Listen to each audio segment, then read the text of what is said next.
So don't waste it. Yeah, remember guys, this is kale. It's in the same family as kale. It's a brassica.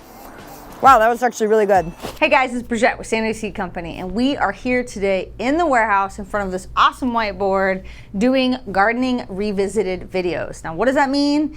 Basically, we're looking at some old videos. In this one, we're gonna look at one from 2021 about cauliflower, and I'm gonna give you even more information that we maybe left off. I'm gonna answer questions. I'm basically going to round off that video and make it even better for you so you can know how to grow cauliflower in zone 9 and 10. Now, why are we doing it this way? Well, I don't know if you've noticed, but I'm having a baby. I'm gonna have another baby boy end of September.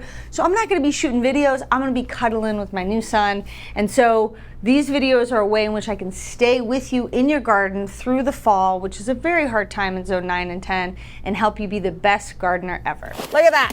Are you seeing that? That is stunning. It is so beautiful. We actually started the seed in August. We're here in San Diego, and for Southern California growers and growers in zone 9 and 10, you wanna start your cool season crops in the fall. I know it's like 100 million degrees in the fall and it's hot and everything's dry, but you wanna get a jump start on your cool season if you want cauliflower heads like this by the time winter rolls around. We started the seeds and then transplanted them out with shade cloth. So that's what these guys are erected for. We use them for all kinds of stuff, but one of the things we do is we actually put shade cloth over these trellises to protect our babies in October and November. I mean, even in December, we had a day that was 96 degrees, okay? So really hot weather here in Southern California. If you're growing in a small space and you wanna grow a cauliflower that gets really big, I'll give you a little tip.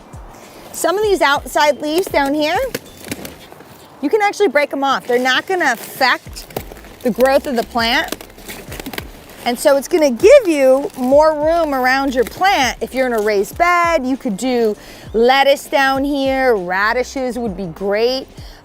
We actually plant some flowers that are gonna bloom in the spring next to this guy, which is gonna look really great. Yeah, remember guys, this is kale. It's in the same family as kale. It's a brassica.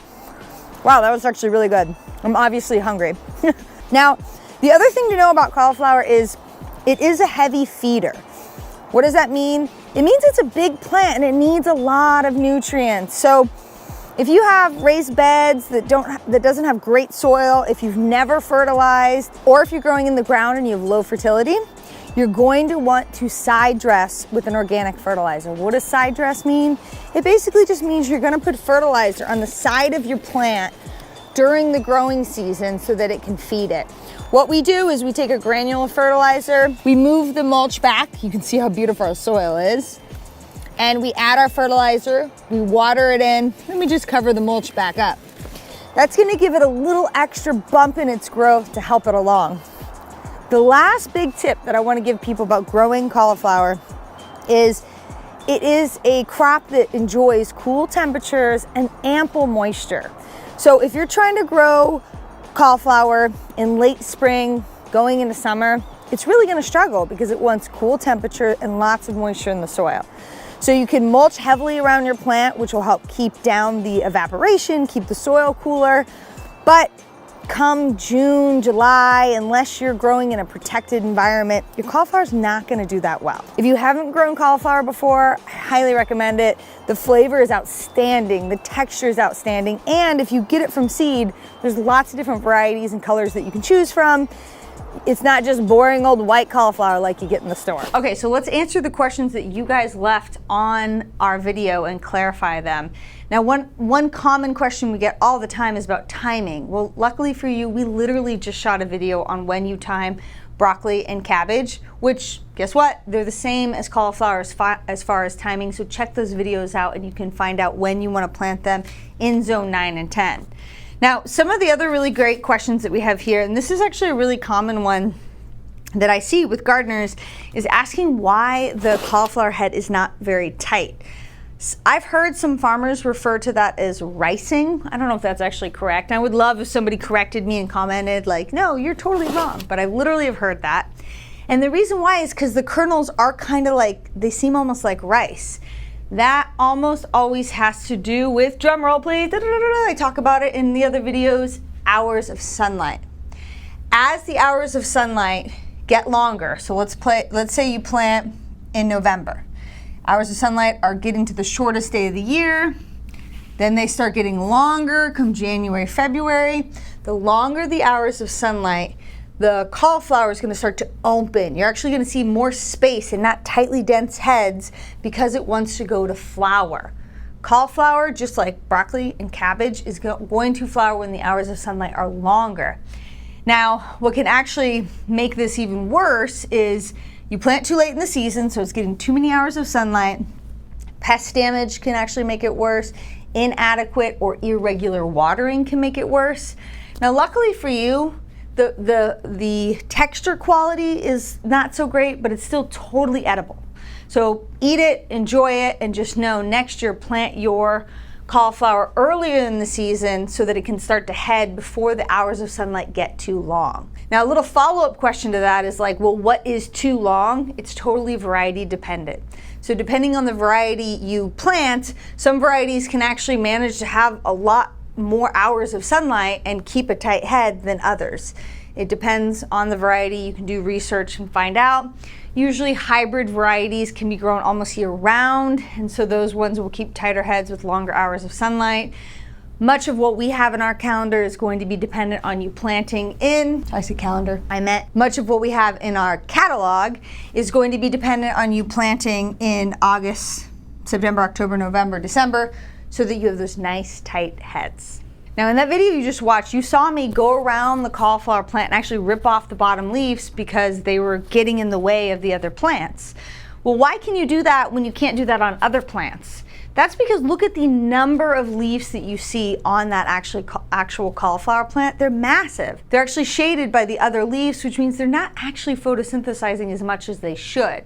So by ripping them off, you're increasing airflow, you're gaining a little bit of space, and it's not going to impede on the growth. Now what you don't want to do is you don't want to rip all of them off all the way up to the head of cauliflower. That's too much.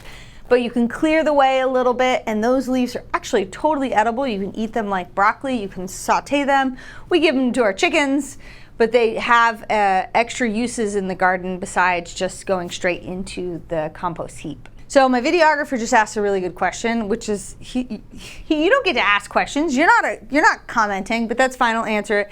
It's about blanching, about actually tying up the leaves of the cauliflower plant over the cauliflower head so you get pure white heads. Guess what? Don't care. Never have done it. In the video that you just watched, you saw that I'm growing a beautiful purple head. So I want it to be purple, I want it to be beautiful.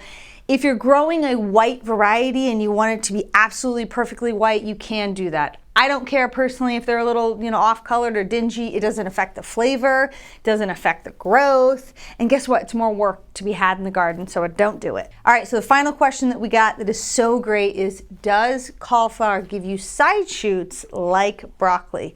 No. Nyet. I was teaching my son all these different ways to say no in other languages. 9. Does not. Okay, so when you harvest your actual head of cauliflower and you cut that head off, that's it. Which is one of the reasons why succession planting is so important for cauliflower, because if you plant a lot of cauliflower at once, well, how much cauliflower can you realistically eat in your kitchen? And if you have 15 heads of cauliflower, well, that's a lot. It's much better to plant 4 or 5 plants at a time, wait 2 or 3 weeks and plant 4 or 5 more plants so that you constantly have a harvest of cauliflower to be had, because once you cut that head, plant is done, you pull it out, you put a new plant in. All right, so part of the reason why we do these videos is we love being a part of your growing community. I literally want to make you a good gardener because gardening has been so amazing for me in my life, and I want it to be the same for you. So make sure you like and subscribe, comment on this video, tell me what varieties you're growing that you absolutely love. We've got some really cool ones that we've grown that we love between our snowball and our Romanesco. If you've never grown that, it literally looks like that. Isn't that an insanely looking cauliflower? And now if you think, oh, it's totally out of my skill set to be able to grow a cauliflower that looks like that, you're wrong. You absolutely can do it, and we have the resources to make that happen. We have a ton of free resources, But we also have our Growing Together membership where literally I'm helping you for 12 months out of the year. I'm telling you when to plant, how to weed, how to fertilize. We go through month by month. And what's amazing about it is it's a membership, meaning you're a member. It's kind of like Costco, except there's not cheap pizza. But there is discounts on seeds, on all of our products. We have Q&A sessions where literally you can get online with me, personally me, and I will help answer questions about what's going on in your garden, and you can stop wasting time, money, and energy on mistakes.